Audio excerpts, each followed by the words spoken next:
வணக்கம். நடந்தது என்ன நிகழ்ச்சிக்கு உங்களை வரவேற்பதில் மகிழ்ச்சி அடைகிறோம். காலமும் படைப்பாளிகளும் வருமுன் உரைப்பதில் கெட்டிக்காரர்கள். சிலர் பிறந்தபோது வானில் சில நட்சத்திரங்கள் தோன்றி இந்த பிறப்பின் காரணம் என்று சொல்லிவிடும் என்பார்கள் காலத்தை சொல்லும்பொழுது. படைப்பாளிகளையும் கவிஞர்களை பற்றி சொல்லும்பொழுது கவிஞன் வாக்கு பொய்க்காது என்பார்கள். அப்படி பொய்க்காத ஒரு சம்பவம் தமிழகத்தில் நடந்திருக்கிறது. 1968ஆம் ஆண்டு இன்றைய தமிழக முதல்வர் அன்றைக்கு கலைச்செல்வியாக இருந்தபோது அவருடைய நாட்டிய நாடகத்தின் தலைப்பு காவிரி தந்த கலைச்செல்வி. 68 அன்றைக்கே காலமும் அந்த தலைப்பை உருவாக்கியவர்களும் எத்தனை தீர்க்க தரிசனத்தோடு அந்த தலைப்பை கொடுத்திருப்பார்கள் என்பதை காலம் இன்று நிரூபித்து விட்டது. காவிரி பெற்று தந்த காவிய தலைவியாக தமிழக முதல்வர் மாறியிருக்கிறார். எத்தனை ஆண்டு போராட்டம்!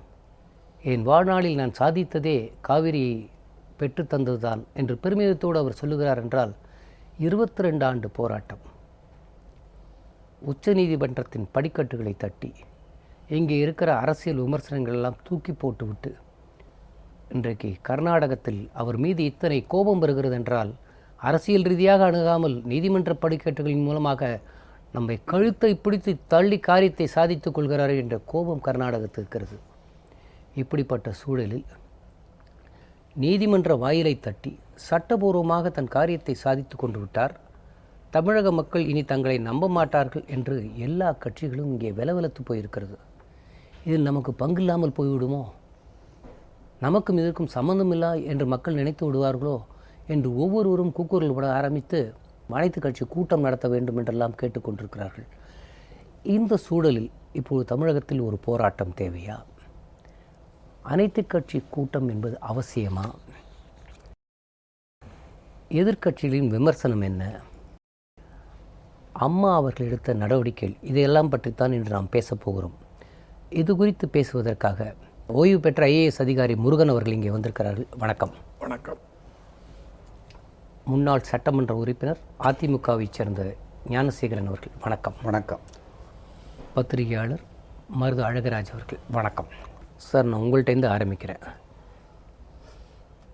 உச்ச நீதிமன்றத்திற்கு போய் சட்ட ரீதியாக ஒரு விஷயத்தை கொண்டு வந்திருக்கிறார்கள்.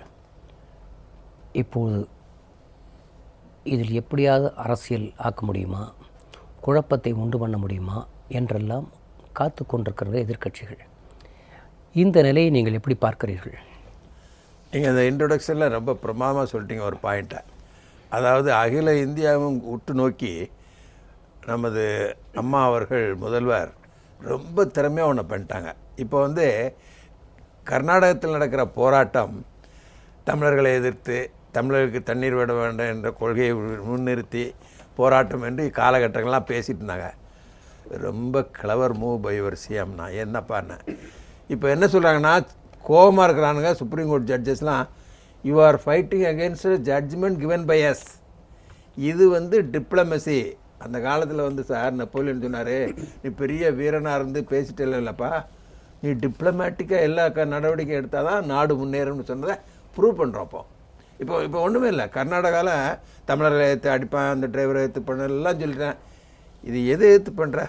இதுக்கு முன்னே நடந்த எல்லா போராட்டங்களிலும் 1990 அதுக்கு முன்னாடிலாம் நடக்கும்போது தமிழ்நாட்டுக்கும் கர்நாடகாவுக்கும் சண்டை, காவிரியை பங்கிடுதல் இருந்ததை மாற்றி கர்நாடகம் நீதிக்கு எதிராக உச்சநீதிமன்றத்துக்கு எதிராக போராடியது என்ற ஒரு நிலையை உருவாக்கி விட்டோம் என்பது என்னுடைய கருத்து. இப்போ நம்ம ஏதாவது ஒரு பார்ட்டிசிபேஷன் வேணுமேனு அந்த தீர்ப்பாயம் ஒன்று புதுசாக ஏற்படுத்தணும், அதுக்கு எல்லா கட்சிகள் தலைவர்களையும் கூட்டணும். புரியலை. இது ஒன்றும் ஆராய்ந்து முடிவெடுக்க வேண்டிய நிலையில் உள்ள பிரச்சனை அல்ல. ரொம்ப தெளிவாக ஆங்கிலேயர் காலத்திலேயே பேசப்பட்ட ஒரு பிரச்சனை. இதுக்கு அனைத்து கட்சி கூட்டம் தேவையில்லை, எல்லாருக்கும் தெரியும். இவங்க அன்னன்னைக்கு நடந்த நிகழ்ச்சியை பேப்பரில் படிச்சுட்டு அரசியல் பேசிகிட்டு இருக்காங்க. இங்கிலீஷ் பீரியட்லேயே நடந்தது. அன்றைக்கு இருந்த ஆங்கில ஆட்சியாளர்கள் சென்னை மாகாணத்தை சார்ந்தவர்களும் அன்றைக்கு இருந்த கர்நாடகத்தை பார்த்துக்கிட்டு இருந்த இங்கிலீஷ்காரங்களும் பேசியே தீர்க்க முடியாத பிரச்சனையாக இது தொடர்ந்து வருகிறது. இப்போ தான் முத நியாய அநியாயங்களை அரசியல் ரீதியாக தீர்க்க முடியவில்லை, சுப்ரீம் கோர்ட்டு தீர்க்கட்டும்னு சொல்லி அம்மா கொண்டு போய் அதை விட்டதுனால the whole trend is in favour of us. அதை நாம் யூஸ் பண்ணிக்கணும். அதெல்லாம் இவங்க நீங்கள் சொன்ன மாதிரி ஓட்டு வங்கி அரசியலில் நான் பின்னுக்கு தள்ளப்பட்டுருமோன்னு பயப்படுறாங்க, அவ்வளோதான். அதைத்தான் நம்ம பார்த்துட்ருக்கோம். வேடிக்கையாக இருக்கிறது. எதிர்க்கட்சிகளின் போராட்டத்திற்கு அதிமுக ஆதரவு தெரிவித்திருக்கலாம் என்று எதிர்க்கட்சிகள் கூறுகிறது. இந்த கோரிக்கையில் நியாயம் இருக்கிறதா அல்லது தண்ணீரை வைத்து அரசியல் பண்ண ஆரம்பிக்கிறார்களா?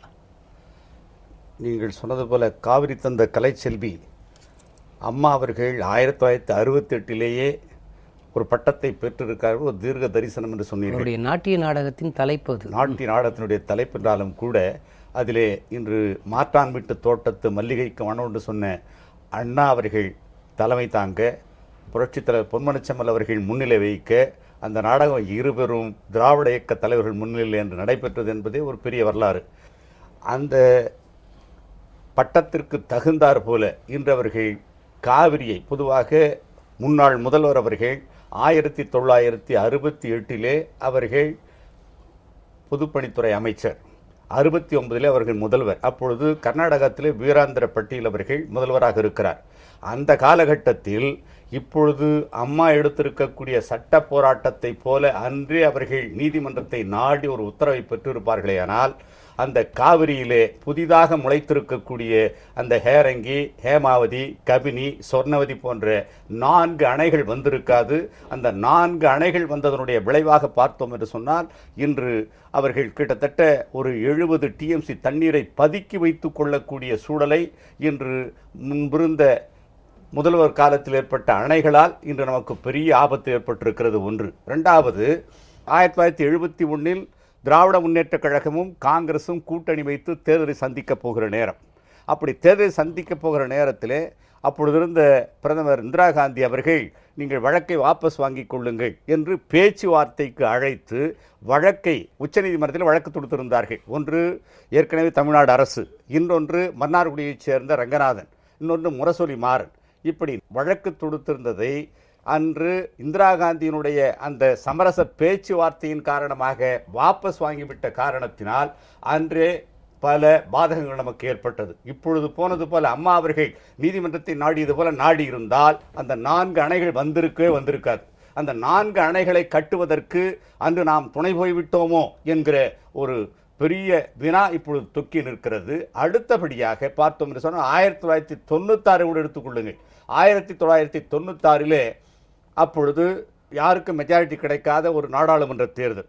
அதிலே மூப்பனார் அவர்கள் பிரதமராக வரக்கூடிய சூழல் இருக்கிற போது அவரை வராமல் தடுத்து, அப்பொழுது கர்நாடகத்தைச் சேர்ந்த தேவேகவுடாவை போன்ற பிரதமரான காரணத்தால் பார்த்தீங்கன்னா அன்னைக்கு இந்த நடுவர் மன்றத்தினுடைய ஜட்ஜாக இருந்த சித்தகோஸ் முகர்ஜி அவர்கள் தமிழ்நாட்டு கோயிலுக்கு வரார். பாவம், அவருக்கு நல்ல வரவேற்பு கொடுத்து தும்ப மரியாதை கொடுத்ததனுடைய விளைவு என்னன்னா, தேவேகவுடா அவர் நான் அவரை மாற்றணும் அப்படின்னு சொல்லி பிறகு ராவ்னு அடுத்த நீதிபதி அவரையும் கேன்சல் பண்ணாங்க. அதுக்கப்புறம் சிங்க கொண்டாந்து போட்டாங்க. அவர் என்னன்னா 205 TMC தான் நமக்கு தண்ணி கொடுத்தார் இடைக்கால தீர்ப்புன்னு சொல்லி 1991. பொதுவாக அதே முகர்ஜி அவர்கள் இருந்திருப்பார்களே ஆனால் இன்னும் அதிகமான 300 TMC மேலே நமக்கு தண்ணி கிடைச்சிருக்கும். இப்படி எல்லா வகையிலும் தவறுகள் என்று இழைக்கப்பட்டிருக்கிறது. காங்கிரஸோடு இணைந்து டெல்லியில் திராவிட முன்னேற்றக் கழகம் கூட்டணி இருந்த காலகட்டத்தில் பார்த்தோம்னா மேலாண்மை வாரியத்தை இவர்கள் அமைத்திருக்கலாம். 2003 உங்களுக்கு தீர்ப்பு கிடைச்சி கூட இவர்கள் இறுதி தீர்ப்பு வந்த பிறகு கூட அதை அரசியலில் வெளியிடக்கூட முடியாத அழுத்தத்தை கொடுக்காதவர்கள் இன்று பார்த்தீங்கன்னா நீங்கள் அனைத்து கட்சி கூட்டத்தை கூட்டணும், அப்படி கூட்டிட்டு கூட பேசணும், பேசி எல்லாருமே பேசணும், எல்லாம் கலந்து பேசி எல்லாம் கூடி கலைந்தவன நிலை தான் வருமே ஒழிய. ஏன்னா இன்னைக்கு சித்தராமையா அரசியல் பண்ணுற அந்த இடத்துல தண்ணி அவர் என்ன நினைக்கிறாருன்னா, இன்றைக்கி மீண்டும் உச்சநீதிமன்றம் இன்னும் கொஞ்சம் அதிகமாக தண்ணி விடுன்னு சொன்னால் பேசாமல் ஆட்சியை கலைச்சிட்டு அங்கே ஓட்டு வாங்கி திருப்பி மீண்டும் தேர்தல் நிற்கலான்ற முடிவு போகிறாங்க. எஸ்எம் கிருஷ்ணா ஏற்கனவே அப்படி பண்ணார். அதே போல் சித்தராமையா அப்படி பண்ண பார்க்குறார். ஆனால் இப்படி ஓட்டு வங்கியை மட்டும் கணக்கில் எடுத்துக்கொள்ளாமல் தமிழகத்தினுடைய முதல்வர் அம்மா அவர்கள் இன்று தமிழ்நாட்டு மக்களுக்கு தண்ணீரை பெற்றுத்தர வேண்டும் என்ற ஒரே நோக்கோடு அரசியலில் வெளியிட்டாங்க. அரசியலில் வெளியிட்டதற்கான நடவடிக்கை சட்ட போராட்டத்தின் எடுத்த பிறகு இப்போ 2003 மேலாண்மை வாரியத்தை அமைக்கணும்னு வழக்கு தொடுத்தாங்க. இன்னும் அது பெண்டிங்கில் இருக்கு. இப்போ ஒரு இடைக்கால மனுவும் போட்டிருக்காங்க.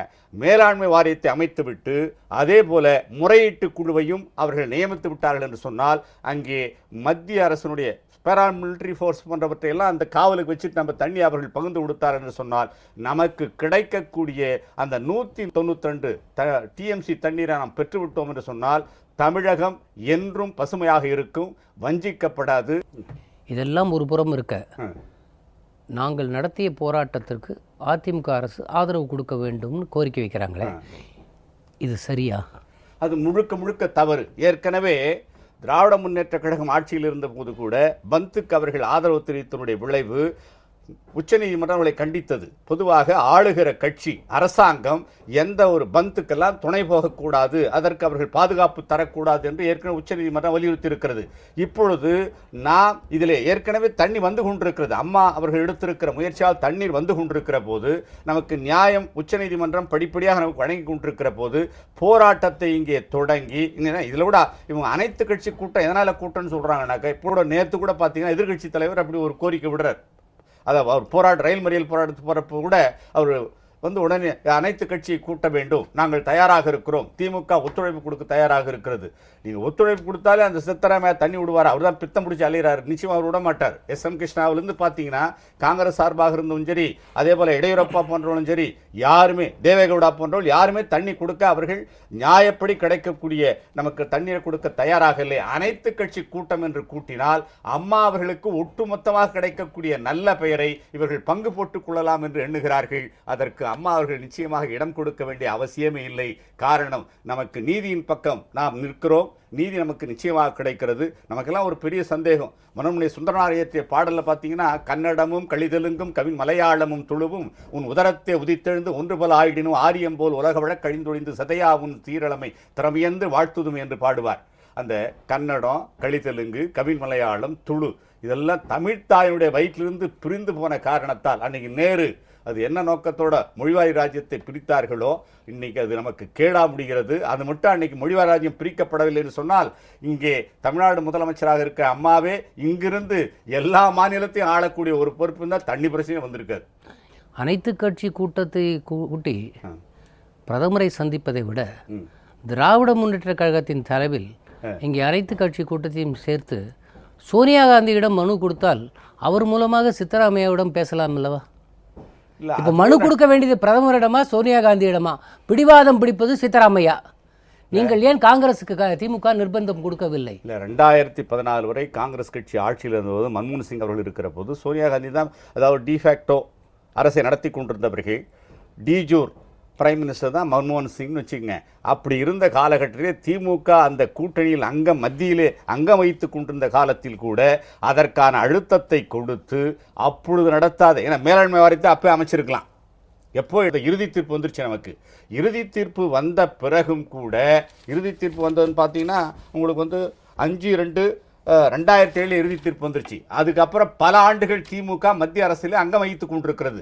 அப்படி இருக்கிற போது அப்பொழுதே மேலாண்மை வாரியத்தை நாம் அமைத்து விட்டிருந்தோம் என்ன சொன்னால், அதே போல இந்த முறையீட்டு குழுவையும் நாம் அந்த இடத்துல வச்சிருந்தோம்னாக்கா இன்னைக்கு இந்த தண்ணி பிரச்சனையும் இல்லை, இருக்கக்கூடிய தண்ணியை கரெக்டாக பங்கு போட்டு கொடுத்துருக்கலாம்.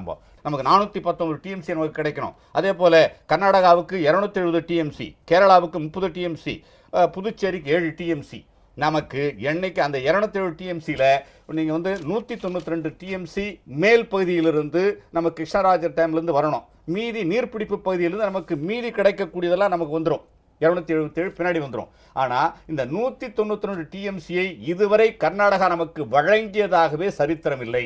இப்படி சரித்திரமே இல்லாத ஒரு காலகட்டத்தில் இப்படியெல்லாம் வழங்காதவர்கிட்ட போய் நீங்கள் போய் பேச்சுவார்த்தை நடத்தி, என்ன இந்திரா காந்தி பேச்சுவார்த்தை நடத்தினாங்க, என்ன ஆச்சு? கேஸை வாபஸ் வாங்கினீங்க, தலையை மொட்டை அடிச்சுக்கிட்டோம். அதே மாதிரி இப்போ நீங்கள் சோனியா காந்தி கிட்ட போய் பார்த்தீங்கன்னா கூட என்ன பிரயோஜனம்? இப்போ ஏதாவது இப்போ நீங்கள் என்ன பண்ணாலும் கூட சித்தராமையா கிடச்சிட்டு மீண்டும் முதல்வராகலான்னு தான் பார்க்குறாங்க ஒழிய அவங்க தண்ணி விட தயாராக இல்லை. ஆகவே பேச்சுவார்த்தை என்பது இனி வீண். காரணம், ஏற்கனவே உச்சநீதிமன்றத்தை நாடி, அங்கே உச்சநீதிமன்றத்தை விட பெரிய ஒரு அமைப்பு இல்லை இன்னைக்கு. அதுதான் நமக்கு அபெக்ஸ் கோர்ட்.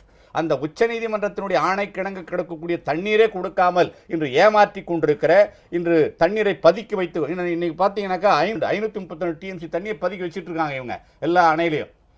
இது போல அணையில வச்சுக்கிட்டு குடிநீருக்கு தண்ணி இல்லைன்னு சொல்லி என்று ஏமாற்றி கொண்டிருக்கக்கூடிய ஒரு பசப்பு வார்த்தை செய்து கொண்டிருக்கக்கூடிய இவர்களுக்கு ஒரு சாட்டையடி கொடுக்க வேண்டும் என்று சொன்னால் உச்சநீதிமன்ற தீர்ப்பு தான் நமக்கு சரியான வழியாக இருக்குமே ஒழிய இந்த பேச்சுவார்த்தை, அதே போல அனைத்து கட்சி கூட்டம், சோனியாவை போய் பார்ப்பது, மோடியை பார்ப்பது, இவங்க 2 பேரும் ஒழுங்கா பண்ணியிருந்தாங்க. இன்னைக்கு மேலாண்மை வாரியத்தை அமைத்திருந்தால் இந்த பிரச்சனையே வந்திருக்காது. இந்த பிரச்சனைக்கெல்லாம் ஒரு சட்ட ரீதியாக சட்ட போராட்டத்தின் வாயிலாக மிக சாதுரியமாக தன்னுடைய நுண்ணறிவால் மிக பிரமாதமாக இதை செய்து முடித்து இந்த தண்ணீரை வளைத்திருக்கக்கூடிய அம்மா அவர்களுக்கு இன்று தமிழக விவசாயிகள் எவ்வளவோ நன்றி செலுத்திக் கொண்டிருக்கிறார்கள். 630 கோடி தொகுப்பு நிதி இப்பொழுது சம்பா கொடுத்துருக்காங்க. இப்போ அதுக்கு 64 கோடி. அதுக்கப்புறம் பார்த்தீங்கன்னா இன்னும் நிறைய உங்களுக்கு பார்த்தீங்கன்னா நிறைய இப்போ 20ஆம் தேதி மேட்டூர் அணையை திறக்க போகிறாங்க. வடகிழக்கு பருவமழை நிச்சயமாக சாதகமாக அமையும் என்ற ஒரு நன்னெண்ணத்தோடு உச்சநீதிமன்றம் நமக்கு வழங்கக்கூடிய தண்ணீரை பெற்றுத்தரும் என்ற நம்பிக்கையோடு நாம் நம்முடைய பயணத்தை தொடங்குவதற்கேற்ப முதல்வர் நேற்று தான் ஒரு அறிவிப்பு கொடுத்திருக்கிறார்கள். ஆகவே இந்த சூழலில் இந்த போராட்டம், ஏன்னா இந்த போராட்டம் இதெல்லாம் பண்ணுறதுனால ஒரு பிரயோஜனம் இல்லை. கிட்டத்தட்ட நேற்று பார்த்தீங்கன்னா ஒரு 1500 கோடி லாஸ் நமக்கு தான். பெருசாக எல்லா பத்திரிகையும் பார்த்தீங்கன்னா இன்னைக்கு பந்த் வெற்றி வெற்றின்றாங்க. தண்ணி வந்துச்சா? தண்ணி ஏற்கனவே வந்தாச்சு. இன்னும் நம்ம தண்ணி வரதுக்கு இந்த பந்தால் அவங்க என்ன இதாக பண்ண, இவருக்கு எதிர்வினையே அவங்க ஏதாவது 2 பண்ணுவான். அந்த இடத்துல உட்காந்துட்டு இவ்வளோ பந்த் பண்ணான், அவன் ஒரு நாளைக்கு பந்த் அறிவிப்பான், திருப்பி 3 நாளைக்கு தான் பண்ணுவான். இது ஏட்டிக்கு போட்டியாக நடக்கக்கூடிய ஒரு திறமை இந்த இடத்துல தான் இருக்குமே ஒழிய அதற்கெல்லாம் ஒரு முற்றுப்புள்ளியை வைத்து ஒரு சுமூகமான சூழலிலேயே கூட சட்ட போராட்டம் தான் இதற்கு ஒரு தகுந்த வழி என்று உணர்ந்து அந்த சட்ட போராட்டத்தின் வாயிலாக இன்று போராடி கொண்டிருக்கக்கூடிய அம்மா அவர்களுக்கு நிச்சயமாக வெற்றி கிட்டும் என்பதிலே எள்ளளவும் ஐயமில்லை. இப்பொழுது நாம் பார்த்த மேலாண்மை வாரியம் கூடிய விரைவிலே இனியாவது மோடி அவரும் கொஞ்சம் நியாயமாக மேலாண்மை வாரியத்தை அமைத்து விட்டால் தமிழ்நாட்டு மக்கள் வஞ்சிக்கப்பட மாட்டார்கள். நமக்கு கிடைக்கக்கூடிய தண்ணி 192 தண்ணி டிஎம்சி வந்துவிட்டால் தமிழகம் வளமுள்ள ஒரு தமிழகமாக நிச்சயம் எதிர்காலத்தில் மாறும். தமிழக முதல்வரின் அணுகுமுறைக்கும் கர்நாடக முதல்வரின் அணுகுமுறைக்கும் வித்தியாசத்தை பார்க்க வேண்டும். அங்கே பந்த் என்று அறிவித்த போது அதற்கு அரசு ஆதரவு தெரிவித்தது. இங்கே முதல்வர் ஆதரவு தெரிவிக்கவில்லை. நேற்று ஒரு கன்னட பத்திரிகையிலே வந்திருக்கிற செய்தி, அங்கே நடந்த தாக்குதல்கள் தமிழர்களுக்கு எதிரான தாக்குதல் என்பதை விட பந்துக்கு முதல் நாள் ஒரு 100க்கும் மேற்பட்ட கிரிமினல் குற்றவாளிகளை சிறையிலிருந்து விடுதலை செய்ததன் விளைவாக ஒவ்வொரு கடையாக போய் பிளாக்மெயில் செய்து உன் கடையை உடைக்காமல் இருந்தால் 2 லட்சம் கொடு, 3 லட்சம் கொடு என்று மிரட்டி இந்த கிரிமினல்கள் போய் கடையை உடைத்து கடைக்காரர்களை மிரட்டியது இப்போ சிசிடிவியில் பதிவாகி இதை கர்நாடக காவல்துறை இப்போ தீவிரமாக இந்த கிரிமினல்கள் எப்படி இந்த போராட்டத்தில் ஈடுபட்டார்கள் என்று ஆராய்ந்து கொண்டிருக்கிறார்கள். அதில் சித்தராமையாவின் முகத்திரை கிழியக்கூடிய ஒரு வாய்ப்பும் இருக்கிறது. இதை கன்னட பத்திரிகையில் எழுதியிருக்கிறது. இப்போ நான் கேட்கிறேன், போராட்டத்திற்கு அதிமுக அரசு ஆதரவு கொடுக்க வேண்டும் என்கிறார்கள். இது சரியான அணுகுமுறையா? வரலாற்றின் பக்கங்களை பின்னோக்கி பார்த்தோம் என்றால் வசந்த காலம் என்று ஒன்று இருக்கும், அதற்கு முந்திய வறண்ட காலம் என்று ஒன்று இருக்கும், துரோகங்களின் பாகம் என்று ஒன்று இருக்கும், அந்த துரோகங்களை துடைத்தெறிகிற தியாகங்களின் பக்கம் என்று ஒன்று இருக்கும். அதுபோல கருணாநிதி அடகு வைத்த காலம் அவருடைய ஆட்சி காலம். தமிழகத்தின் காவிரி மட்டுமல்ல, கச்சத்தீவு, முல்லைப்பெரியாறு, அத்தனை ஜீவாதார விவகாரங்களிலும் தமிழகத்தின் உரிமைகளை அடகு வைத்த காலம் கருணாநிதியின் காலம். அப்படி அவர் அடகு வைத்த குடகு விட்டு குதித்து வரும் காவிரியை மீட்டு வந்திருப்பது அம்மா. புயல் மாறி தான் பொய்ப்பினும் தான் பொய்க்கா தலை காவிரி என்று பட்டியப்பாளையிலே பாட்டுண்டு. மகவாய் மாறி தாயாகி நடந்தாய் வாழி காவேரி என்று சிலம்புலே இளங்கோவடிகள் வர்ணிப்பார். காவிரி என்பது ஏதோ கர்நாடகம் கைவிட்டு கொடுப்பது, நாம் கையேந்தி பெறுகிற பிச்சை என்கிற ஒரு மனப்பாங்கு கடந்த காலங்களிலே இருந்தது. அவர்கள் கொடுக்கிற இடத்தில் இருக்கிறார்கள், நாம் பெறுகிற இடத்தில் இருக்கிறோம் என்றெல்லாம் கூட பேசுவார்கள்.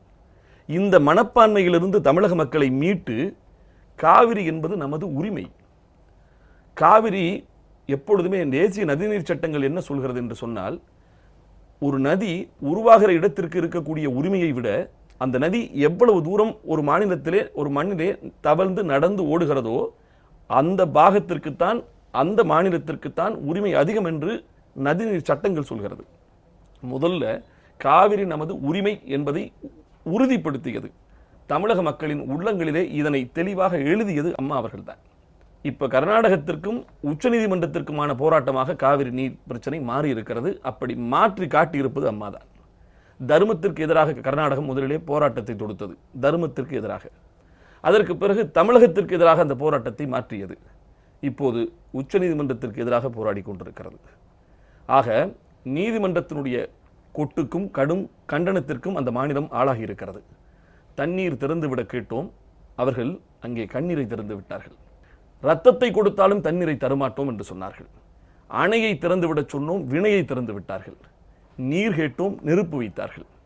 ஒரு தமிழனை அடித்து அந்த அடித்த காட்சியை முகநூலிலே பதிவேற்றம் செய்து இதன் மூலம் தமிழகத்திலே எதிர்வினைகள் உருவாக வேண்டும், கலவரம் இங்கே தொற்றினால் கலவரத்தை காரணமாக்கி உச்சநீதிமன்றத்தினுடைய தீர்ப்பின் அந்த அழுத்தத்திலே ஒரு நடுக்கத்தை உருவாக்கலாம் என்பதுதான் கர்நாடகத்தினுடைய திட்டம். அதிலும் குறிப்பாக தேசிய கட்சிகளை பொறுத்தவரை அரசியலை ஒரு மாநிலத்தை 4 பகுப்பாய்வு செய்து கொண்டுதான் பார்க்கிறார்கள். எப்படி என்றால், ஒன்று அவர்கள் ஆட்சி செய்யக்கூடிய மாநிலம், இன்னொன்று அவர்கள் ஆட்சி செய்த மாநிலம், 3 அவர்கள் ஆட்சி பிடிப்பதற்கு சாத்தியம் உள்ள மாநிலம், 4 அரசியலில் காலூன்றுவதற்கு, ஆட்சியை பற்றி நினைப்பதற்கு, கற்பனை செய்வதற்கு கூட சாத்தியமில்லாத மாநிலம் என்று 4 பகுப்பாய்வு செய்து கொண்டு அவர்கள் பிரித்து பார்ப்பதிலே தமிழகம் 4வது இடத்தில் இருக்கிறது. இந்த தேசிய இயக்கங்களுக்கு கண்ணு கட்டிய தூர வரை முளைப்பதற்கோ காலூன்றுவதற்கோ வாய்ப்பு கொடுக்காத மக்களாக தமிழ்நாட்டு மக்கள் இருக்கிறார்கள். அதனால் காவியும் கதரும் சரி, இரண்டுமே தமிழகத்தினுடைய உரிமை விவகாரத்தில் ஒன்றாகத்தான் இருக்கிறார்கள். அது முல்லை பெரியாறில் கூட அம்மா மோதி வென்றெடுத்த ஒரு மூவேந்தரின் பேருருவாக இருக்கிறார். பொன்னி நதியை மீட்டு வந்த, இதனை பொன்னி நதி என்று சொல்வதற்கு காரணம் காவிரியில் மட்டும்தான் தங்க துகள்கள் கலந்திருப்பதாக ஒரு நம்பிக்கை உண்டு. அதனால் தான் அதை பொன்னி நதி என்கிறார்கள். அந்த பொன்னி நதியை மீட்டு வந்த புரட்சியை அம்மா தான் செய்தார்கள். 72 மணி நேரம் உயிரை துச்சமென கருதி அன்று தொடங்கிய உண்ணா நோன்பு, அதற்கு பிறகு நடுவர் நீதிமன்றத்தினுடைய தீர்ப்புக்காக சளைக்காத சட்ட போராட்டங்கள், இறுதி தீர்ப்பை மத்திய அரசிதழில் வெளியிடுவதற்காக உச்சநீதிமன்றத்தில் எழுப்பிய ஓயாத போர்க்குரல், அதனைத் தொடர்ந்து காவேரி மேலாண்மை வாரியம் ஒழுங்காற்றுக்குழு அமைப்பதற்காக இன்று வரை போராட்டத்தை தொடர்ந்து கொண்டிருக்கும் இந்த போர்க்களங்கள் அத்தனைகளும் பார்த்தால் சுயநலமே இல்லாமல் கருணாநிதி அடகு வைத்தார். சர்க்காரியா கமிஷனுடைய தீர்ப்பு வந்து தன்னை கழுத்தை நெரிக்கப் போகிறது என்று தெரிந்தவுடன் கருணாநிதி செய்தது, இந்திரா கைகாட்டக்கூடிய இடத்திலெல்லாம் கையெழுத்து போட்டார். வழக்குகளை திரும்ப பெறு என்று சொன்னால் திரும்ப பெற்றார். மன்னை நாராயணசாமி போட்ட வழக்கு, முரசொலிமாறன் போட்ட வழக்கு, தமிழ்நாடு அரசாங்கம் போட்ட வழக்கு, 3 வழக்குகளும் திரும்ப பெறப்பட்டன. நல்ல வேளையா அந்த மண்ணை படுகை விவசாய சங்கத்தினுடைய தலைவர் ரங்கநாதன் போட்ட வழக்கு மட்டும் தப்பித்தது அவர் மறுத்து விட்டார். ஆக பார்த்தீங்கன்னா, அது ஈழ துரோகம் இருக்கட்டும், காவிரி துரோகமாக இருக்கட்டும், கச்சத்தீவு துரோகமாக இருக்கட்டும், காங்கிரஸ் திமுக இணைகிற காலத்திலெல்லாம் தமிழகம் இழந்திருக்கிறது. ஒன்று நதி உரிமையை இழந்திருக்கிறது, இன்னொன்று மீன்பிடி கடல்சாரி உரிமையை இழந்திருக்கிறது, இன்னொன்று இனத்தின் உரிமை போராட்டத்தை இழந்து லட்சம் மக்களை இழந்திருக்கிறோம். ஆக இந்த துரோக கூட்டணிக்கு எதிராக ஒரு உரிமை மீட்பு போராளியாக அம்மா நின்று இன்று வென்று காட்டி இருக்கிறார், வென்று காட்டிவிட்டார். இந்த வெற்றி சரித்திரத்தில் இருட்டடிப்பை புகுத்துவதற்காக இன்றைக்கு இந்த தமிழகத்திலே இருக்கக்கூடிய சில கட்சிகள் எல்லாம் செய்யக்கூடிய தீங்குதான். இப்போ நீங்கள் பார்த்தீங்கன்னா, வாட்டாள் நாகராஜ் என்ன சொல்றாரோ அதைத்தான் மு க ஸ்டாலின் முன்மொழிகிறார். லண்டன்ல இருந்து வராரு, விமான நிலையத்தில் கேட்கிறார்கள், காவேரி விவகாரம் குறித்து இங்கே கலவரம் நடக்கிறதே என்று சொன்னபோது, எப்படி மழை வெள்ள பேரிடர் நடந்த போது கேரளாவிற்கு போய்விட்டார் ஓய்வுக்கு, இப்பொழுது லண்டனுக்கு போயிட்டார். அங்கிருந்து திரும்பி வந்தவரிடம் விமான நிலையத்தில் கேட்கிற போது அவர் சொன்ன விமர்சனம், பேச்சுவார்த்தை நடத்த வேண்டும் என்கிறார். எதற்காக பேச்சுவார்த்தை? நீங்க ஒண்ணுமே வேணாம், தர்மம் தன்னிடம் இல்லாதவன் போலீஸ் ஸ்டேஷனுக்கு போதாரான்னுவான், கட்ட பஞ்சாயத்து பேசிப்போம், வெளியவே உட்கார்ந்து மரத்தடியில் பேசி முடிச்சு போன்னுவான். பேச்சுவார்த்தைக்கு எவன் அழைப்பான் என்று சொன்னால் அவன் பக்கத்திலே தர்மமும் நீதியும் இல்லாத போது பேச்சுவார்த்தைக்கு அழைப்பான். அதுபோல இன்றைக்கு தர்மமும் நீதியும் உரிமையும் நம்மிடம் இருக்கிறது. நீதிமன்றத்தில் 500 சொச்ச முறை உட்கார்ந்து பேசியாச்சு. நீங்கள் ட்விட்டரிலும் முகநூலிலும் பார்க்க வேண்டும், காவிரி பிரச்சனை எப்போது தீரும் கேட்கப்படுகிறது. கருணாநிதியும் சன் டிவியும் கொஞ்ச நாள் வாயை மூடிக்கொண்டிருந்தால் காவிரி பிரச்சனை நிச்சயமாக. சன் டிவியில் தமிழகத்திற்கு கர்நாடகம் தண்ணீர் தர மறுக்கிறது. அங்கே உதயா டிவியில் கன்னடர்களை தாக்குகிறார்கள் தமிழர்கள், ஒரே சேனல். போராட்டம் செய்கிறார்கள் மாண்டியாவில், அதில் ஒரு கூட்டம் ஒரு மிகப்பெரிய பண்ணை வீட்டுக்குள் நுழைய முயற்சிக்கிறது. போலீஸ் அந்த நுழைய முயற்சிப்பவர்களை அடிக்கிறது. அந்த வீடு யாருடையது என்றால் கருணாநிதி மகள் செல்வியுடைய பண்ணை வீட்டுக்குள் நுழைய முயற்சிக்கிறார்கள். இவர்களுக்கு எல்லா இன்ட்ரெஸ்ட்டும் அங்கே இருக்குது. அதில் எந்த விதமான மறுப்பும் கிடையாது. கர்நாடகத்திலே பல்வேறு தொழில்களை கருணாநிதி குடும்பம் செய்கிறது. கருணாநிதியின் மகள் செல்வி ஒரு புலம்பெயர்ந்த தமிழராக பெங்களூரிலே குடியேறி பல்லாயிரம் கோடிகளோடு அங்கே பவனி வருகிறார். ஆந்திராவிலே Hyderabad cricket team, IPL cricket டீமை அவருடைய பேரன் வைத்திருக்கிறார். கேரளாவில் டீ எஸ்டேட்டு, அங்கே பல தொலைக்காட்சி நிறுவனங்கள் நடக்கிறது. ஆக அண்டையில் இருக்கக்கூடிய அத்தனை மாநிலங்களிலும் கருணாநிதிக்கு தொழில்கள் இருக்கிற போது அவர் தமிழ்நாட்டினுடைய உரிமைகளுக்காக அண்டை மாநிலங்களோடு சிண்டு பிடித்து குலுக்குவார் என்று நாம் எதிர்பார்ப்பதற்கு யாரும் எதிர்பார்க்க தயாராக இல்லை. ஆனால் என்ன ஒரு வருத்தமாக இருக்கிறது என்று சொன்னால், இவர் இப்படிப்பட்ட ஒரு உக்கிரமான காரணத்தில் நல்லது செய்ய வேண்டாம், பேசாமல் இருந்தார். திரு தாப்பாண்டியன் ரொம்ப அழகா சொன்னார், கருணாநிதி தன் வாய்க்கு தாழ்பால் போட்டுக்கொண்டு அமைதியாக இருந்தால் காவிரி பிரச்சனையை அம்மா தீர்த்து விடுவார் என்று. இதைத்தான் இன்றைக்கு நாம் எதிர்பார்க்கிறோம். ஆனால் அதற்கு கூட குந்தகம் விளைவிப்பதற்கு இவர்கள் திட்டமிடுகிறார்கள். எதற்காக பேச்சுவார்த்தை என்பதுதான் இப்பொழுது பேசணுங்கிறாங்க. சர்வகட்சி கூட்டம் என்பது எதற்காக? சகலரும் உட்கார்ந்து சமோசா டீ காபி சாப்பிடுவதற்கா? எதற்காக பேசணும்? பேச்சுவார்த்தைக்கு என்ன அவசியம் இருக்கிறது? 500 சொச்ச முறை பேசியாச்சே. 1924 மைசூர் ராஜதானியும் சென்னை மாகாணமும் போட்டுக்கொண்ட ஒப்பந்தம் 1974 50 ஆண்டு காலத்திலே நிறைவுறுகிறது. அப்படி நிறைவுறுகிற காலத்தில் அதை புதுப்பிக்க வேண்டியவர் யார்? அன்றைக்கு முதலமைச்சராக இருந்த கருணாநிதி. திட்டமிட்டே புதுப்பிக்க தவறுகிறார். அது மட்டுமல்ல, 69 இவர் வந்த காலகட்டத்தில் தான் அங்கே கபினி, ஹேமாவதி இந்த அணைகள் எல்லாம் கட்டப்படுகிறது. வீரேந்திர பாட்டீலிடம் இவர் ஏன் கட்டுகிறீர்கள் என்று சண்டைக்கு போகவில்லை. அவரா சொல்றாரு, 74 வரையும் அந்த ஒப்பந்தம் முடிஞ்சிருது, 74க்கு பிறகு நாங்கள் அந்த அணையை இயக்கிக்கிறோம் அப்படின்னு சொல்லிட்டு தொடர்ந்து அணைகளை கட்ட ஆரம்பிக்கிறார். அது முடியவில்லை என்பதுதான் உண்மை. அந்த ஷரத்தின்படி it cannot be lapsed. ஏனென்று சொன்னால் இந்த 1924 ஒப்பந்தம் என்பது அப்போது இந்தியா சுதந்திரம் பெற்றிருக்கவில்லை. ஒரு ராஜதானிக்கும் மாகாணத்திற்கும் இடையிலான ஒப்பந்தம் தான். 74 இந்திய சுதந்திரத்திற்கு பிறகு 2 மாநிலங்களும் அமர்ந்து பேசி நீர்ப்பாசனங்களை எப்படி பகிர்ந்து கொள்ள வேண்டும் என்றெல்லாம் பேசி முடிவெடுக்க வேண்டிய காலத்தில் இவர் இருந்தார். இவர் செய்தது ஆக்கத்தை செய்யவில்லை, ஊக்கத்தை செய்யவில்லை, துரோகத்தை செய்தார். அதனால்தான் அகண்டோடிய காவிரி இன்றைக்கு வறண்டோடுகிற காலத்திற்கு மாற்றினார். ஆக துரோகத்தை அவர் செய்தார், மீட்பை அம்மா செய்திருக்கிறார்கள். என்னன்னா, கர்நாடகத்தில் நடந்த கலவரத்திற்கு தமிழகம் எதிர் வினைகளை ஆற்றினால் 2 இடத்துலையும் கலவரம் நடந்ததுன்னு சொல்லி உச்சநீதிமன்றத்தில் தமிழ்நாட்டுக்கு எதிராகவும் ஒரு கண்டன குரலை பதிவு செய்து விடலாம். நீங்க ஒண்ணு வேணாம், சட்டம் ஒழுங்கு கெட்டுவிட்டது என்று அடுத்த அறிக்கை விடுவதற்கு கருணாநிதிக்கு ஒரு வாய்ப்பு. ஆக கலவரம் எழ வேண்டும், இங்கேயும் பற்றுக்கொள்ள வேண்டும், அதற்கான எதிர்வினைகள் இங்கே தொடர வேண்டும் என்று அவர்கள் நினைக்கிறார்கள். அதற்கு சந்தர்ப்பத்தை அம்மா தரவில்லை. நாம் வெற்றியின் பக்கத்தில் பயணித்துக் கொண்டிருக்கிற போது நமக்கு விரக்தி தேவையில்லை, ஆவேசம் அவசியமில்லை, மதிநுட்பம் மட்டும்தான் வேண்டும், கவனச்சிதறலும் தேவையில்லை. மக்கள் தெளிவாக அம்மாவுடைய சிந்தையோடு ஒத்து போகிறார்கள், தெளிவாக புரிந்திருக்கிறார்கள். அவங்க சொல்ற மாதிரி காவேரியை மீட்டெடுத்த போதே சொல்லிட்டாங்க, ஏறு இருக்கும் காலமெல்லாம் தாயே உங்கள் பேர் இருக்கும், நஞ்சை புஞ்சைக்கு உள்ள காலமெல்லாம் உங்களுடைய புகழை நாங்கள் பேசிக்கொண்டே இருப்போம், காவேரி உரிமையை உங்கள் காலத்தில் தான் எங்களுக்கு கொண்டு வந்து சேர்க்க முடியும் என்கிற நம்பிக்கை விவசாய பெருமக்களுக்கு இருக்கிறது, தமிழ்நாட்டு மக்களிடம் இருக்கிறது. இவர்கள் இப்பொழுது பொங்கி வரும் வேளையிலே பானையை உடைப்பதற்கு திட்டமிடுகிறார்கள், சதி திட்டம் செய்கிறார்கள்.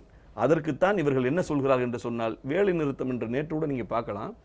வேலை நிறுத்தத்திற்கு அழைப்பு விடுத்தது விவசாய சங்கம், அதிலே கடைசியாக வந்து ஏறிக்கொண்டது திமுக. வருத்தத்தை, அங்கே நடந்த கலவரங்களுக்கு தங்கள் வருத்தத்தை தெரிவிப்பதற்கு வணிக இயக்கங்கள் எல்லாம், வணிகர்கள் எல்லாம் ஒத்துப்போனார்கள், அவர்களுக்கு ஆதரவு தெரிவித்தார்கள், தவறில்லை. கடைசியாக வந்து ஏறிக்கிட்ட திமுக தான் பல இடத்துல வன்முறை செய்ய முயற்சித்திருக்கிறார்கள். காலையிலே கனிமொழி என்னை கைது செய்ய வேண்டும் என்று போராடுகிறார், சாயந்தரம் எங்களை விடுதலை செய்யவில்லை என்று அதை திமுக போராடுகிறார்கள், தகராறு செய்கிறார்கள்.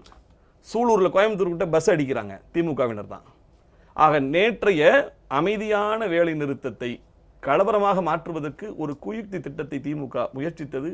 ஆனால் மாண்புமிகு அம்மா அவர்களுடைய விழி திசையில், வழி அசைவில் நடக்கக்கூடிய காவல்துறை கண்ணும் கருத்துமாக, கண்கொத்தி பாம்பாக கவனித்து அதற்கான சந்தர்ப்பத்தை கொடுக்காமல் அமைதியான வேலை நிறுத்தத்தை, வருத்தத்தை கூட தமிழகம் அமைதியாக பதிவு செய்திருக்கிறது என்கிற ஒரு வரலாற்றை இந்த அரசு படைத்திருக்கிறது. கண்டெம்ட் ஆஃப் கோர்ட் வரும், பந்துக்கு நீங்கள் ஆதரவு அரசு கொடுத்தாக்க சுப்ரீம் கோர்ட் எடுத்துட்டு because should not give any support, contempt of court வரும். அவங்க கேட்கறது வந்து அண்ணா தொழிற்சங்கம் ஆதரவு தெரிவித்திருக்கலாமே. இல்லை, எப்படி செய்ய முடியும்? அதாவது அண்ணா திமுக ஆளும் அரசின் அங்கமாக இருக்கிற போது வேலை நிறுத்தத்தை நாம் நடத்த முடியாது. ஒரு ரூலிங் பார்ட்டி லா அண்ட் ஆர்டரை மெயின்டைன் பண்ணுற பொசிஷனில் இருக்கும்போது எந்த போராட்டத்தையும் வரவேற்க முடியாது. இப்போ ஒரு தீர்மானம் போடுங்க, எல்லா கட்சியும் சேர்ந்து உங்களுடைய சபையை கூட்டி, அதை நாமளும் சப்போர்ட் பண்ணுவோம். ஆனால் நீ யாரை ஏற்று போடுற? இப்போ உதாரணமாக கர்நாடகாவில் தமிழர்கள் தாக்கப்படுவதை எதிர்த்து நாம் இப்போ ப்ரெஸ்ஸில் சிஎம் ஸ்டேட்மெண்ட் கொடுக்குறாங்க. இது அப்படியே ரிஃப்ளெக்ட் பண்ணுது த்ரூ அவுட் த கண்ட்ரி, எல்லா நியூஸ்லேயும் வருது. ஆனால் நான் அதை எடுத்து போராடுறேன்னு சொல்லிட்டு ரயிலை நிறுத்தும்போது அது லா அண்ட் ஆர்டராக மாறுது. நீங்கள் போராட்டத்திற்கு ஆதரவு அளிப்பது என்பது ஒரு தீர்மானம் போடுவதல்ல. அந்த போராட்டத்துக்கு வருகிறவன் அவர் சொன்ன மாதிரி தகராறு பண்ணுறதுக்கு வரான்.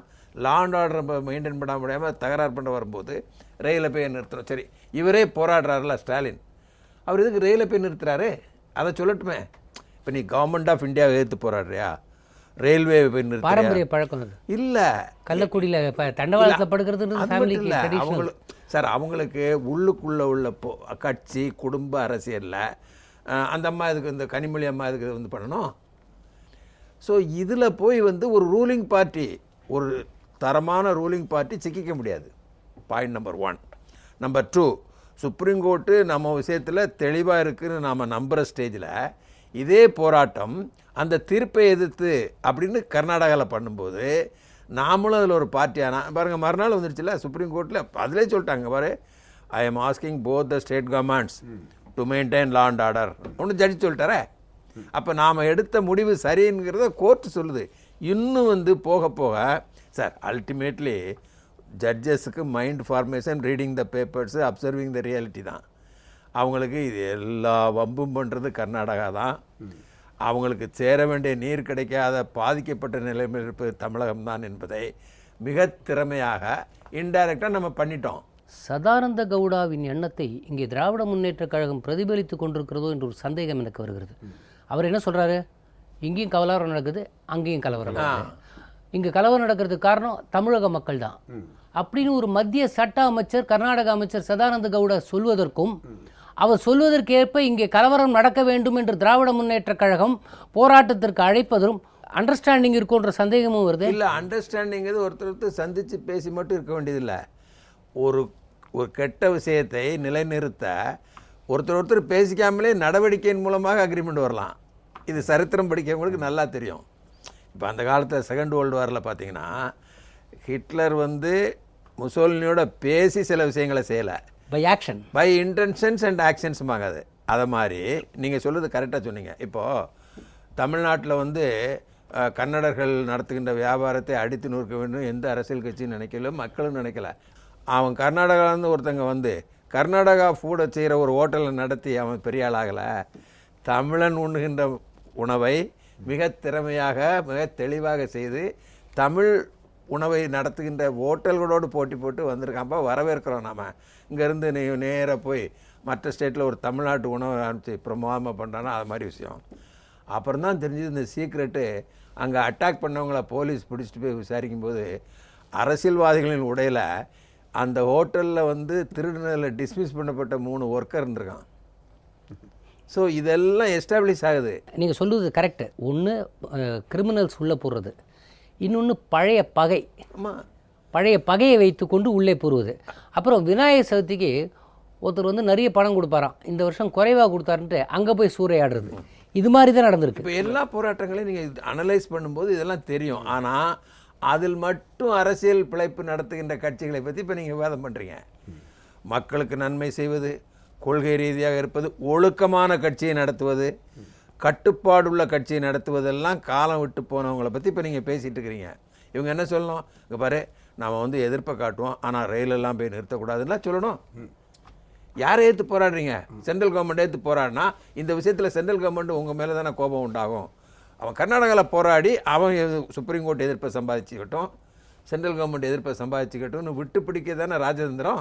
அதில் விட பார்த்தீங்கன்னா இப்போ திருமாவளவன் கர்நாடக அரசு எதிர்த்து நாங்கள் போராடல, மத்திய அரசு எதிர்த்து போராடுறதால தான் ரயில் நிறுத்தம் அனைத்து கட்சி பெரிய இந்த போராட்டம் வச்சுக்கிட்டீங்கன்னா கூட அதிலே கூட மாறுபட்ட கருத்து அரசியல் வந்துடுது. அதில் அரசியல் பார்த்தீங்கன்னா கர்நாடகா எதிர்த்து நாங்கள் போராடலை, நாங்கள் போராடுறதே மத்திய அரசு எதிர்த்து, அதனால தான் ரயில் நிறுத்தம்னு திருமாவளவன் சொல்கிறாரு. அதுக்கப்புறம் பார்த்து நேற்று திமுக அமைதியான ஒரு பந்து நடக்குதுன்னு சொல்லிவிட்டு அவங்க பார்த்தா கார் ஷோரூம் எது ஒன்று திறந்தேன், அதை எடுத்து திமுக தான் கல்வி தருகிறாங்க. அதாவது ஜெர்மனி இரண்டாக பிளவுற்ற போது அந்த ஜெர்மனி எல்லையில் கிழக்கு ஜெர்மனிக்காரங்க என்ன பண்ணாங்களாம், இந்த கழிவுப் பொருட்களை எல்லாம், அசிங்கமான பொருட்களை எல்லாம் கொண்டு வந்து மேற்கு ஜெர்மனிக்கு எங்களுடைய பரிசு அப்படின்னு சொல்லி அந்த எல்லையில் வச்சுட்டு போயிட்டாங்களாம். ஆனால் அந்த மேற்கு ஜெர்மனியில் இருக்க மக்கள் என்ன பண்ணாங்களாம், பாதாம் பருப்பு, பிஸ்கட், உணவுப் பொருட்கள், விலை உயர்ந்த பொருட்களை எல்லாம் கொண்டு வந்து இது எங்களுடைய பரிசு கிழக்கு ஜெர்மனிக்கு அப்படின்னு போட்டுட்டு, இதுதான் எங்களிடம் இருப்பதை நான் உங்களுக்கு தருகிறோம் என்று அந்த எல்லையில் வைத்து விட்டு போனார்களாம்.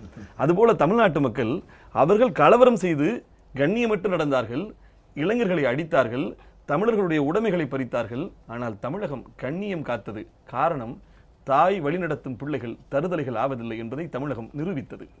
இந்த பெருமையை குலைப்பதற்கு திமுக இன்றைக்கு முயற்சிக்கிறது என்பதுதான் என் கருத்து. சதானந்த கவுடா சொல்லும்பொழுது அங்கும் கலவரம் நடக்கிறது, இங்கும் கலவரம் நடக்கிறது. இங்கே கலவரம் நடப்பதற்கு காரணம் தமிழர்கள் தான். முதல்ல உச்சநீதிமன்றத்திலேருந்து ஆரம்பிக்கிறாங்க. சரியான ரெப்ரசன்டேஷன் கொடுத்தாங்களான்னு தெரியல. வயலன்ஸ் பற்றி 2 ஸ்டேட்டையும் கம்பேர் பண்ணுவது சரியானதா? இல்லை, இந்த அணுகுமுறை முழுக்க மத்திய சட்ட அமைச்சர் போய் இப்படி சொல்லலாமா? இல்லை, உச்சநீதிமன்றம் இப்படிப்பட்ட அட்வைஸ் 2 பேருக்கும் சேர்த்து அட்வைஸ் கொடுத்தது முழுக்க தவறான ஒரு அணுகுமுறை. காரணம், இதில் தமிழ்நாட்டு மக்கள் அங்கே தாக்கப்படுகிறார்கள். அங்கே லட்சக்கணக்கான பேர் அங்கிருந்து தமிழ்நாட்டுக்கு பெங்களூரிலிருந்தும் மாண்டியாப்பதிலிருந்து ஓடி வந்து கொண்டிருக்கிறார்கள். அதே போல் அங்கே கிட்டத்தட்ட 60 பஸ்கள், 65 லாரிகள், 200 வேன்கள், ஒரு 200 கார்கள் எல்லாம் அங்கே தாக்கப்பட்டு, எரிக்கப்பட்டு, நசுக்கப்பட்டு, பெரிய தமிழருடைய சொத்துக்கெல்லாம், நிறுவனங்களுக்கெல்லாம் நிறைய சேதாரம் ஏற்பட்டது.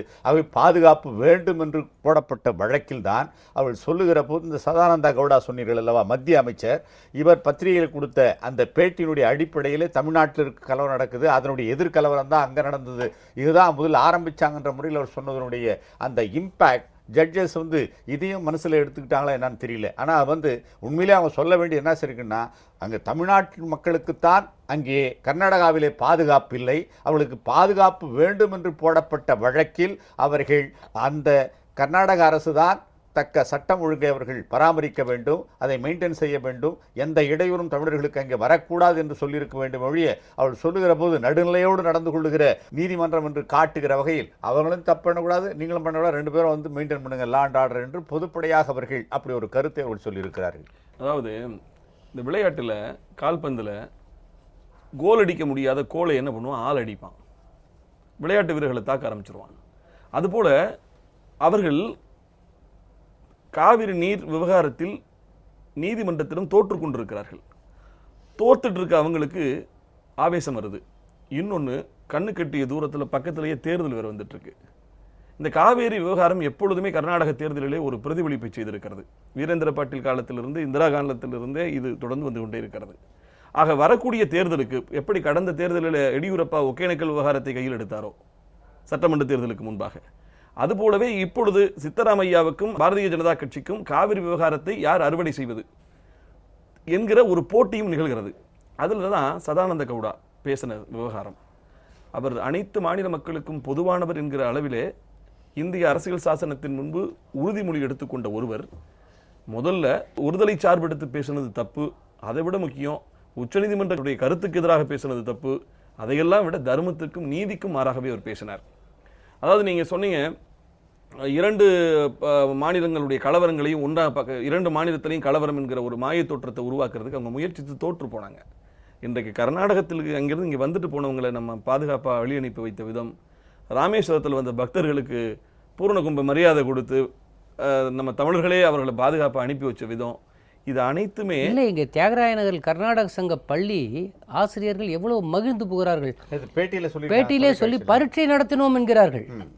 சார், அது நீங்கள் இந்த சமூக அமைப்பு 2 மாநிலங்களுக்கும் மாறுபட்டது, ஆந்திராவுக்கு தமிழ்நாடுக்கும் வேற, இது உலகமெங்கும் ஒத்துக்கொள்ளப்பட்ட ஒரு விஷயம். நான் பேர் சொல்ல விரும்பலை.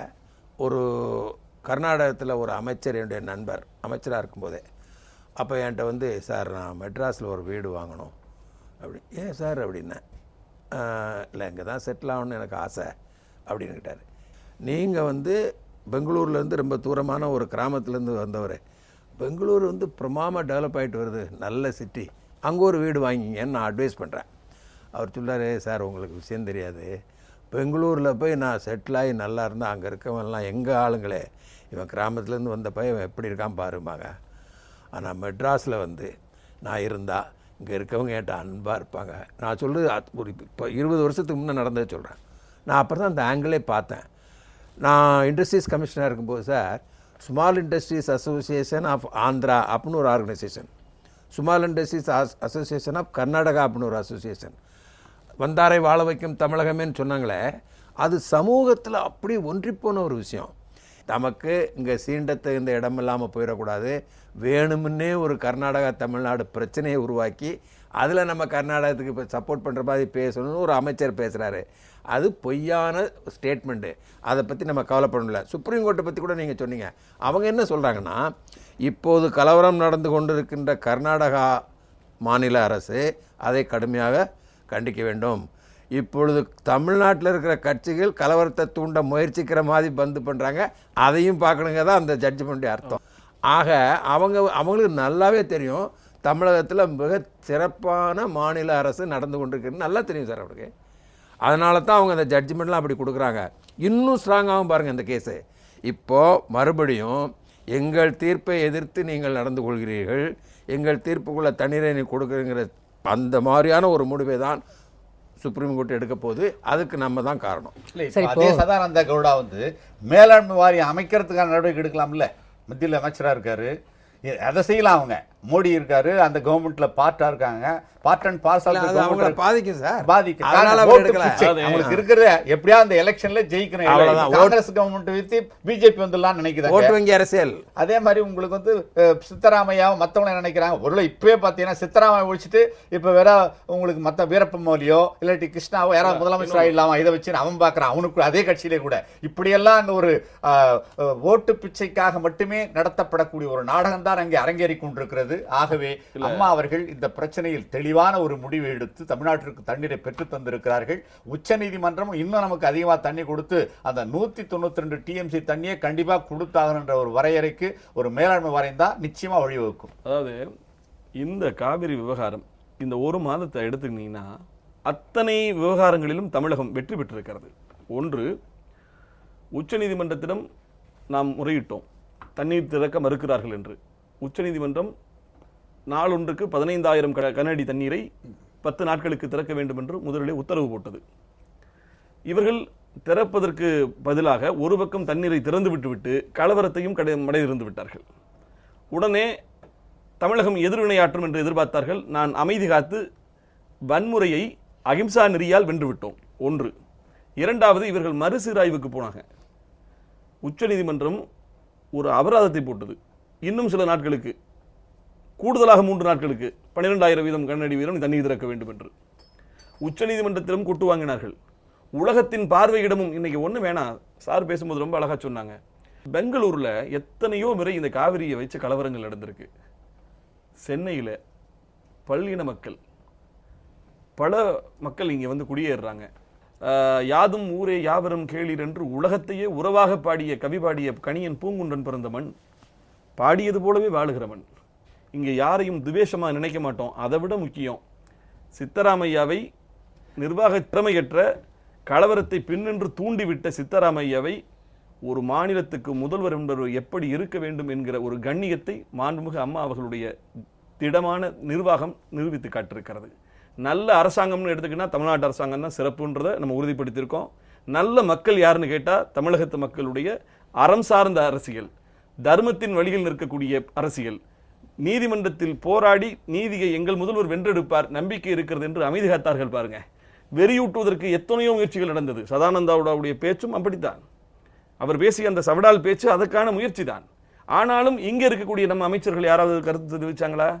எதிர்வினையாற்றினாங்களா? அது தப்பு அப்படின்னு சொல்லி யாரும் பேசலை. இப்பொழுது திரு பொன் ராதாகிருஷ்ணன் கூட முதலமைச்சருடைய அம்மா அவர்களுடைய நடவடிக்கைகளை காவிரி விவகாரத்தில் மேற்கொண்ட அவர்களுடைய சீரிய முயற்சிகளையும் நடவடிக்கைகளையும் வெகுவாக பாராட்டி விட்டு சென்றாரே தவிர கர்நாடகத்தின் மீது ஒரு வார்த்தை கூட பழித்து சொல்லவில்லை. இதுதான் என்னை பொறுத்தவரை இந்த ஒரு மாத விவகாரத்தில் நிர்வாகத்தில் ஜெயிச்சிருக்கோம், நீதிமன்றத்தில் ஜெயிச்சிருக்கோம், தர்மம் நியாயத்தில் ஜெயிச்சிருக்கோம், உலகளாவிய பார்வையிலே ஜெயிச்சிருக்கோம். பெங்களூரை விட்டு இன்னைக்கு பெங்களூரில் தொடர்ந்து தொழில் செய்யலாமா வேண்டாமா இப்படி என்ன இனவெறி பிடித்த மக்களாக இருக்காங்க, நியாயத்திற்கு மாறாக போராடக்கூடிய மக்களாக இருக்காங்க, நீதிமன்றத்தினுடைய சுத்திகளுக்கு கட்டுப்பட மாட்டோம் என்று சொல்லக்கூடிய அட்டூழியம் புரிகிற மக்களாக இருக்கிறாங்களே, இந்த மண்ணில் தொடர்ந்து இருப்பதா வேண்டாமா? வெளியேறி கோவைக்கு போய் விடலாமா, சென்னைக்கு போய் விடலாமா என்று அங்கே இருக்கக்கூடிய பன்னாட்டு நிறுவனங்கள் எல்லாம் யோசிக்க தொடங்கிவிட்டது. அத்தனை வகையிலும் நன்மதிப்பை இழந்திருக்கிறது கர்நாடகம். நீதிமன்றத்தின் முன்னே தண்டனை பெற்றிருக்கிறது கர்நாடகம். உச்ச நீதிமன்றத்திடம் அபராதம் வாங்கியிருக்கிறது கர்நாடகம். என்னை பொறுத்தவரை அத்தனையிலும் வெற்றி பெற்றிருக்கிறது அம்மா வழிநடத்தும் தமிழகம். இதை பொறுக்க முடியாத சில அரசியல் விற்பனர்கள், பிழைப்புக்கு வழி இல்லாத வழிப்போக்கர்கள். அதாவது கடமையை செய்பவருக்கு தலைமையில் சுமை, கடமையை செய்பவருக்கு தலைமையில் சுமை, வழிப்போக்கனுக்கு வாய்ச்செலவு தான். சில வாய்ச்செலவு பேர்வழிகள் தான் இப்பொழுது நமக்கு அரசாங்கத்துக்கு ஆலோசனை சொல்வதும், இதை செய்யணும், அதை செய்யணும், அதை செஞ்சிருக்கணும், அண்ணா தொழிற்சங்கம் ஆதரவிச்சிருக்கணும். எப்படிங்க, நான் அடிக்கல, என் கைதான் அடிச்சுன்னு சொன்னா ஒத்துப்பாங்களா? அண்ணா திராவிட முன்னேற்ற கழகம் ஆளுகிற கட்சி, அதனுடைய தொழிற்சங்கம் ஆதரிக்கிறதுனா எப்படி முடியும்? ஆக அவர்களுக்கே தெரியும் இது ஒரு அபவாதம், விதண்டாவாதம். பாராட்டுகிறாங்க. அதில் தம்பி சொன்ன மாதிரி பாராட்டு எப்படின்னா, இப்போ கர்நாடகாவில் இருக்க மக்களை விட்டுருங்க, பத்திரிகை விட்டுருங்க, தமிழ்நாட்டில் விட்டுருங்க, நியூட்ரல் பீப்புள் சொல்கிறாங்க, இந்த மாதிரி இருக்கும்போது அழகாக ஸ்கூல்ஸ்லாம் திறந்து எல்லா வெஹிக்கிளும் போய், கார்கள்லாம் போகல, பயந்துக்கிட்டு ஒதுங்கி இருக்கட்டும், ஆட்டோ போகலாம், ஏதோ ஒரு காரணத்துக்காக இருக்கட்டும், நல்ல முறையில் மாநிலத்தில் ஏக்கம் இருந்தேன்னு சொல்லி பெருமையாக பேசுகிறாங்க. மத்திய அரசுக்கு அழுத்தம் கொடுக்க வேண்டும். காவேரி மேலாண்மை வாரியம் அமைக்கவில்லை என்றால் 50 எம்பிக்கள் ராஜினாமா செய்ய வேண்டும் என்றால் ஸ்டாலின் சொல்கிறாரே, இதை நீங்கள் எப்படி பார்க்கிறீர்கள்? ராஜினாமா செய்து விட்டால் மீண்டும் ஒரு எலெக்ஷன் தான் வரும் ஒழிய வேற ஒன்றும் வரப்போறதில்லை. காரணம் அழுத்தம் கொடுப்பது என்றால் இப்போ நமக்கு சட்டம் இருக்கிறது. ஏற்கனவே மன்மோகன் சிங்கும் அதை செய்யவில்லை, இருக்கக்கூடிய மோடியும் சும்மா தான் இருக்காரு. அப்போ இந்த சூழலில் நாம் வெறும் ராஜினாமா செய்து விட்டால் இதில் ஏதாவது மீண்டும் எலெக்ஷன் என்று நாம் ஏதோ சில சீட்டுகளை பிடிக்கலாம் என்று தான் எதிர்கட்சி நினைக்கலாமே ஒழிய இதில் தாராளமாக அப்படிப்பட்ட கற்பனையே அவர்களுக்கு. காரணம், ஏற்கனவே தனித்து நின்ற எல்லா தொகுதியிலும் வெற்றி பெற்றவர்கள், கூட்டணி இல்லாமல் வென்ற வரலாறு தமிழ்நாட்டில் அம்மா அவர்கள் சாதித்திருக்கிறார்கள். இந்த சூழலில் ராஜினாமா பண்ணுறது தற்கொலைக்கு சமம். இறுதி தீர்ப்பு வந்ததற்கு பிறகு, இறுதி தீர்ப்பு வந்த பின்னாடி இவங்க பண்ணாங்களா? அது மாதிரி யாரும் பண்ணலை. ராஜினாமா கடிதம் பூரா இவர் வாங்கி வச்சுக்கிட்டார் ஒழிய இவர் ஒன்றும் ஸ்பீக்கர் இல்லை. இவர் அப்பொழுது இருந்த முன்னாள் முதல்வர் அவர்கள் எல்லாம் இருக்கக்கூடிய எம்பி எல்லாம் போய் இவர்கிட்ட கொடுக்குறாங்க. ஸ்பீக்கர் கிட்ட ராஜினாமா தக்கதான் வாங்கி வச்சுக்கிட்டு ஒழிச்சிட்டு வரத்த.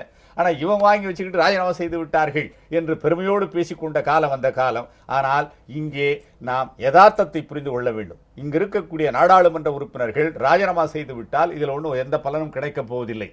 ஆனால் இங்கே உச்சநீதிமன்றத்தில் ஏற்கனவே 2013 வழக்கு தொடுத்து மேலாண்மை அமைக்க வேண்டும் என்ற மனு போடப்பட்டிருக்கிறது. இப்பொழுது இடைக்கால ஒரு மனுவையும் போட்டிருக்கிறார்கள். ஆகவே நாம் அந்த உச்சநீதிமன்றத்தின் வாயிலாகவே மேலாண்மை வாரியத்தையும் அதே போல முறையீட்டு குழுவையும் நாம் அமைத்து விட்டோம் என்று சொன்னால் நமக்கு கிடைக்கக்கூடிய அந்த 419 டிஎம்சி தண்ணீர் காவிரிலிருந்து வர வேண்டும். 192 மேல் பகுதியிலிருந்து கிருஷ்ணராஜ டேமிலிருந்து நமக்கு வர வேண்டும். இவற்றையெல்லாம் நாம் முழுமையாக பெற்றுவிட்டோம் என்று சொன்னால் அம்மா அவர்களுக்கு நிச்சயமாக முழு வெற்றி கிடைத்துவிட்ட ஒரு சூழல் உருவாகும். அதற்கான முயற்சி எடுத்துக் கொண்டிருக்கிறார்கள். இந்த பேச்சுவார்த்தை, அனைத்து கட்சி கூட்டம், இவையெல்லாம் பார்த்தீங்கன்னா இது நிச்சயமாக எந்த விதத்திலும் தமிழ்நாட்டு மக்களுக்கு ஒரு பலனுள்ளதாக அமையாது. எல்லாம் போவாங்க, இவர் சொன்ன மாதிரி சமோசா டீ எல்லாம் சாப்பிட்டு அதுக்கப்புறம் போய் கூடினோம் கலைந்தோம் வரக்கூடிய சூழல் தான் இருக்கும் ஒழிய ஏற்கனவே பல முறை, அதாவது உங்களுக்கு 1892 இந்த பிரச்சனை இருக்குது. இதுவரை எவ்வளோ பேச்சுவார்த்தை நடந்தது. என்ன இருக்கிற கேஸை வாபஸ் வாங்கினாங்க, எல்லாத்தையும் கோட்டை விட்டாங்க, யாரும் எந்த வித பலனும் கிடைக்கவில்லை.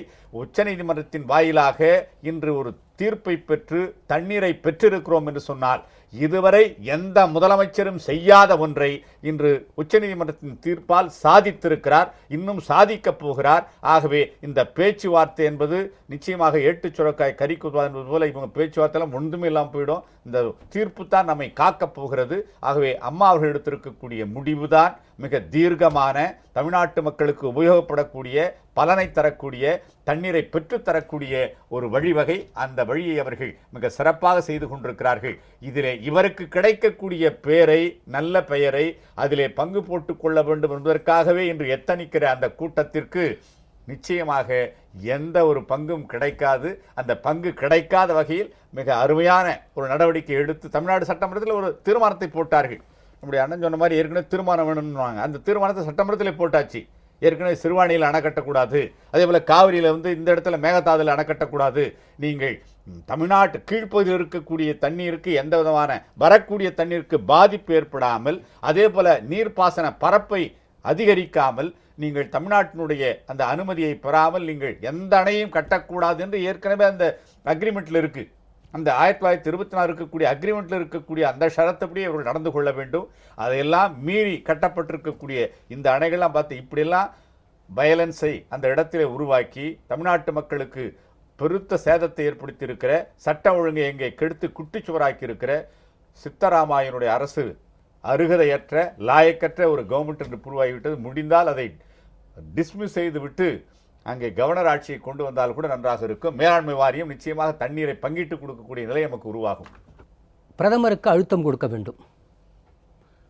மேலாண்மை வாரியம் அமைக்காவிட்டால் தமிழகத்தின் 50 எம்பிக்களும் ராஜினாமா செய்ய வேண்டும் என்று ஸ்டாலினுடைய கோரிக்கையை நீங்கள் எப்படி பார்க்குறீங்க? ராஜினாமா செஞ்ச பிறகும் பிரதமர் பண்ணாவிட்டால் அடுத்து ஒரு பை எலெக்ஷன் வந்தால் இவர்களும் நம்மளும் நிற்பமா இல்லையா? இது இம்ப்ராக்டிக்கல் டாக். ஒரு அரசியலில் ரொம்ப நாள் இருக்கிற அனுபவம் உள்ளவங்க பேசுகிற பேச்சில்லை. சென்ட்ரல் கவர்மெண்ட்டு யாராக இருந்தாலும், இப்போ இவர் சொன்ன தெளிவான கருத்து என்னென்னா, சென்ட்ரல் கவர்மெண்ட்டில் இருக்கிறவங்க 2 ஸ்டேட்டு அதில் நியாயம் எது அநியாயம் எது என்று தலையிட விரும்பவில்லை. அது கம்முன்னு இருந்துருவோம்.